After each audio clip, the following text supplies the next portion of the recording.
So for this stage, you're basically trying to figure out if there is a need to buy the product in the first place, right? If there is a need, there is a demand. And this is based on two things. One is external stimuli, and the second one is internal stimuli. So you have external versus internal. So if you're going on a long road trip, and let's say you get thirsty, this would be an example of internal stimuli, something from within your body. Okay, external stimuli would be when you see a lake, for example, as you're passing by a lake on that long road trip. So this would be an example of external stimuli. As you see the lake, you get even thirstier, right? You're thirsty in the first place because of the internal stimuli, because it's a long road trip. You haven't had much to drink. As a result of which, when you see the lake, you become even thirstier. Okay, this is where the need recognition kicks in. You know right away that you need to buy a bottle of water. Okay, now the second step would be your information search. Okay, so you're searching for information. You're searching for a place to buy a bottle of water, for example. Okay, so this is information search.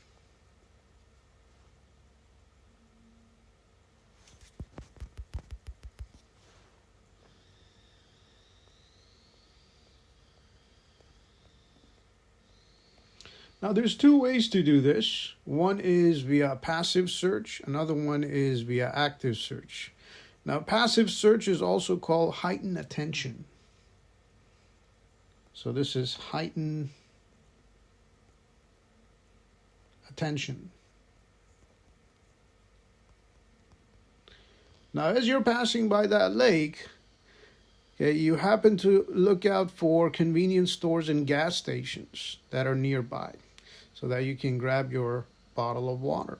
So that has to do with heightened attention. Okay, you are attentive to what's on the road.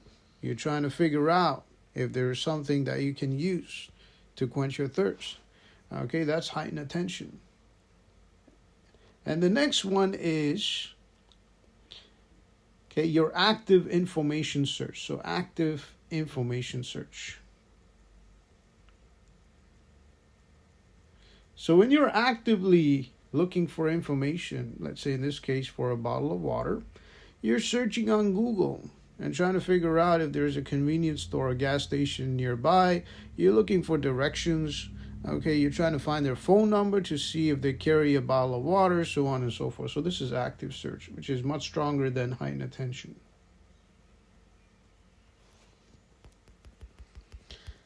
All right, now number 3 is looking for alternatives or evaluation of alternatives.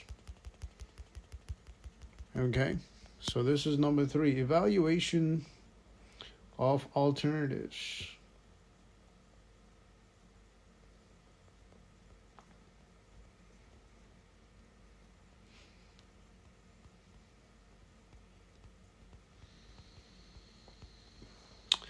Okay, when it comes to evaluation of alternatives, not only are you looking for alternatives or comparing alternatives, not only are you comparing backup options, okay, not only are you comparing your insurance policies, but you're also looking for things like specs. All right, so when it comes to a bottle of water, you're looking for the content of the bottle of water. Okay, whether it's spring water, whether it's regular water bottle, what exactly is it? Okay, whether it's a small bottle, okay, the size of the bottle matters as much. Okay, whether, especially if it's a long road trip, whether it's a small bottle or whether it's a bigger bottle. Okay, so you're looking for these specs when it comes to buying the products. You're looking for specs and you're comparing those specs, okay, between similar products. So looking for and comparing specs.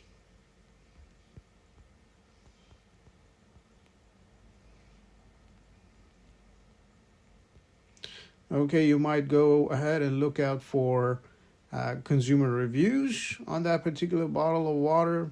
You may go ahead and reflect on your previous experiences. Okay, so if you had a bad taste in your mouth, okay, for whatever reason, okay, you may not go ahead and buy that bottle of water.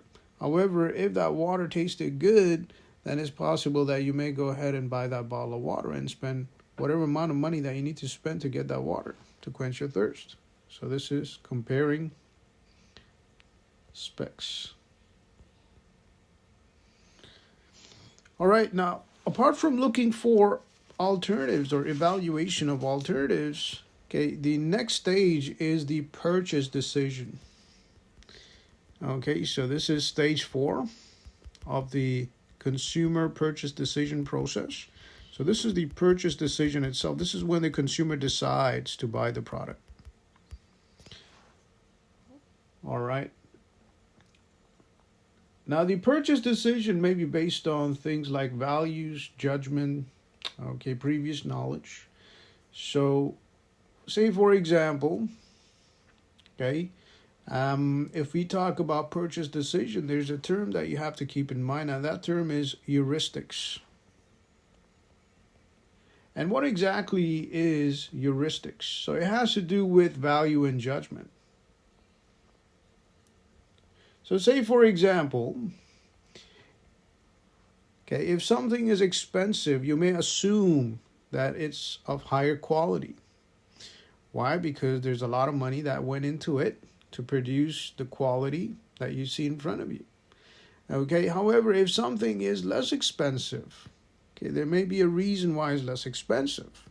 Okay, however, you automatically assume that it's less expensive is because it's of inferior quality compared to the one that is more expensive. Now, this may not always be the case, okay, because it's possible it's less expensive because the manufacturer is able to manufacture that product for a lot less because they're manufacturing that product in bulk compared to a small business that may be manufacturing that product in smaller quantity as their cost of production is high, as a result of which their selling price is high to make that margin that they need to make.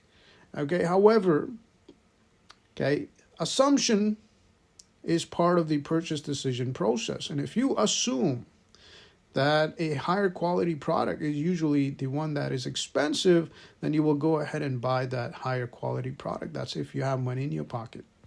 Okay, and that has to do with heuristics. So heuristics, okay, judgment equals decision-making process. Okay, more expensive product equals higher quality product. Okay, that is heuristics, and that's part of your purchase decision process as far as the consumer is concerned. Okay, the last stage, number 5, has to do with the post-purchase evaluation. Okay, so what exactly is the post-purchase evaluation? So this is post-purchase evaluation, and post-purchase evaluation has to do with things like buyer's remorse. So let's say, for example, okay, you're feeling guilty because you bought that product. Okay, you're not satisfied with that product. Maybe the product does not turn out to be that great.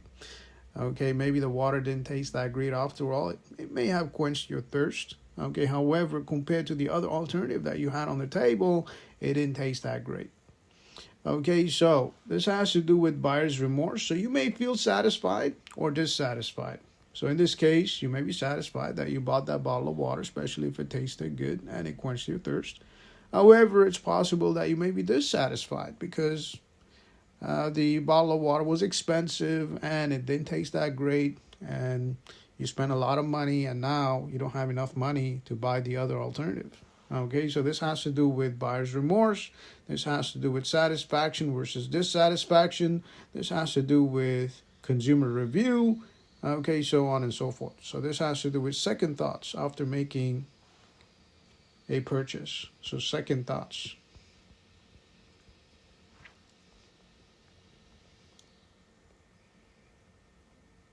And we often see these second thoughts in the form of product reviews, where people leave a product review online, let's say on Amazon or any other website, to basically tell you how they felt about that product after consuming